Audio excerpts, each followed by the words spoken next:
If you want to play Magic 8 Ball on Glyph Matrix or Glyph Display on a Nothing Found 3, first of all we need to open Settings. Then we're gonna go to Glyph Interface. Over here we're gonna open Glyph Toys. And first we need to add the Magic 8 Ball into the Glyph Toys because it is not added by default. So we're gonna tap on this icon over here in the top right corner where we have 3 lines and arrows. And then over here we need to scroll down in order to find Magic 8 Ball somewhere over here in the disabled toys. So we're gonna press this plus button in order to add it to the list.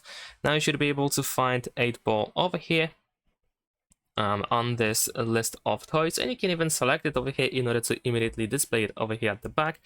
But what you can also do is, of course, you can just simply use the button that we have over here, the circular button. So we're gonna keep pressing this button until we see our Magic 8 Ball. There we go. In order to activate it, we need to press and hold, and then we have shake. So we're gonna just shake a little bit, and then wait a couple of seconds in order to get the result. And yeah, that's pretty much it. Thanks for watching, leave a like and subscribe.